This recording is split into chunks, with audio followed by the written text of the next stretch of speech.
older I get, the more I realise something. There's a reason Sonic Adventure 2 refuses to die. Every few years I come back to it thinking maybe nostalgia is doing the heavy lifting, and every single time I'm wrong. For me, Sonic Adventure 2 wasn't just a good Sonic game. It was a great game in general. A level of style, ambition and confidence the series had never hit again, and today I want to talk about why that is. But let's start with the obvious. City Escape, the level you're currently watching, is one of the best opening levels in any video game ever. You're thrown straight into the action, Sonic escaping a gun helicopter by ripping a piece of debris off of it and riding it like a snowboard down the streets. The music kicks in, and the vibe just clicks instantly. SA2 doesn't just ease you in, it tells you exactly what it is from second one. Fast, stylish, unapologetically cool, and bursting with personality. And yes, the truck. The famous truck at the end that chases you down the hill like it's trying to commit vehicular homicide. It's absurd, it's over the top, and it's perfect for the kind of game it's trying to be.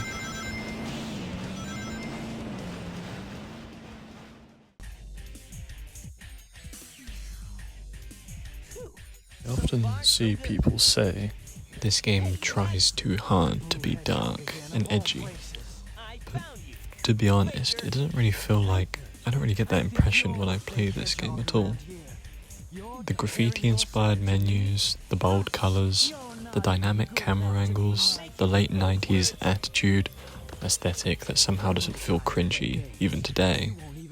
This game has its own identity, its own vibe. Modern Sonic games now still try and aim to be as slick as this, but many unfortunately don't quite land it.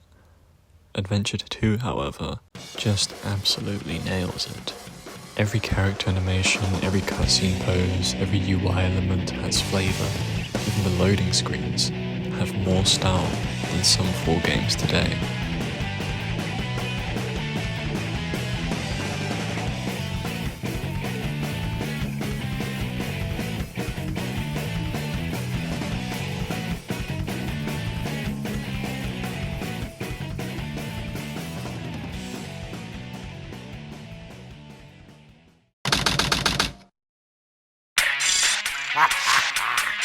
Citizens of Earth, lend me your ears and listen to me very carefully. For me though, this is the part where SA2 really gets interesting.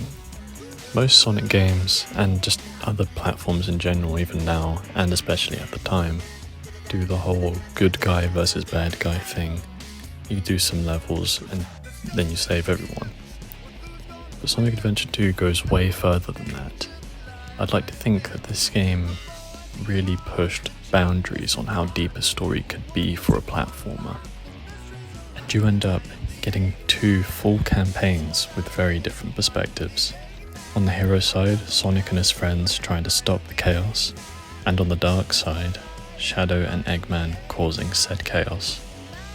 Shadow isn't just a random villain, he has a motivation, he's mysterious, and he has a big tragedy behind him.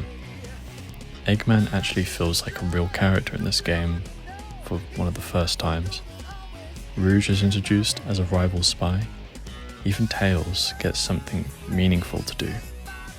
There's a level of ambition here that the series has unfortunately struggled to match again. Sometimes the series has been able to come within swinging distance, say for Unleashed, even Frontiers sometimes.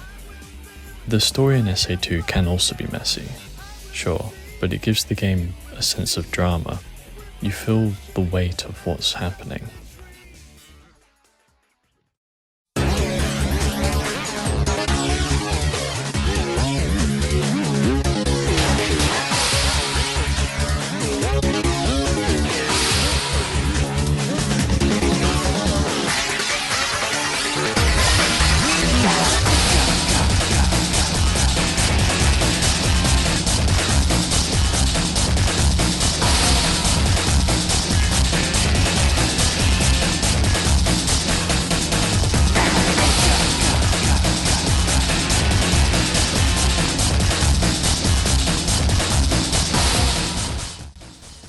here we have the main reason half of us played this game in the first place.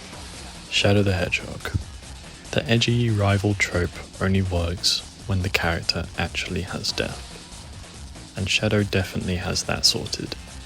His past with Maria, his confusion about his purpose, his back and forth with Sonic, his final sacrifice. It's memorable because the game takes him seriously. Shadow's introduction alone has more emotional weight than most Sonic stories combined. You can tell he definitely wasn't created for the sole purpose of selling merch. He was created to drive the story, and we all remember this game for that reason.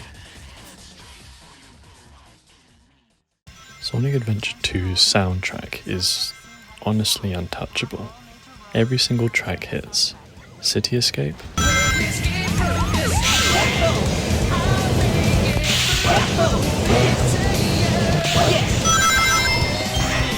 Metal Harbor,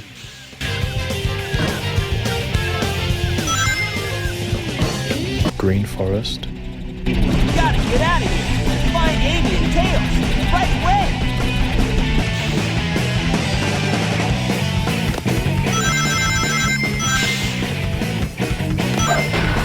and Live and Learn. Even the mech levels have absolute bangers, but it's not just that the music is good, it's that it matches the energy of every level. Live and Learn in the final boss is still one of the most hype moments in gaming. The soundtrack doesn't elevate the gameplay, it defines it. Looks like it came back for more! Yeah! Feel time slipping down your spine. Ooh, you're trying to ignore. Yeah! But you can hardly swallow your fears and pain when you can't help but follow and put you right back where you came. Live and learn, hanging on the edge of tomorrow. Live and learn from the words of yesterday. Before I wrap this up, I want to touch on one last thing, the level design, because I think it ties everything together. Sonic Adventure 2's levels aren't perfect by any means, but they're focused. The Sonic and Shadow stages are built around momentum, muscle memory, and replayability. They're short enough that you want to master them, not just finish them. You learn where to jump, where to roll, and how to keep your momentum without the game constantly correcting you. And when you mess up, it usually feels like your mistake, not the game's. That design philosophy matters because it reflects where Sonic was as a franchise at the time. In my opinion, Sonic Adventure 2 came right at the end of Sonic's peak. That first decade of the series, from the original Mega Drive games through to the end of the Dreamcast era. This was the point where Sonic still felt confident in what he was supposed to be. Fast, stylish, expressive, and slightly chaotic, but always fun. Kind of representative of Sega itself at the time. After Adventure 2, the series started searching for itself. Different tones, different gameplay ideas, different directions. Some of the experiments did work, some didn't. But none of them quite recaptured this balance of style, speed, and confidence, reflecting how Sega struggled to find itself after losing the console wars. That's why Sonic Adventure 2 still sticks with me, not just because of nostalgia, but because it feels like a game made by a team that knew exactly what Sonic was and wasn't afraid to commit to it and knew that this could have been their last game. And whether you agree with me or not, I think that's why people still talk about it today.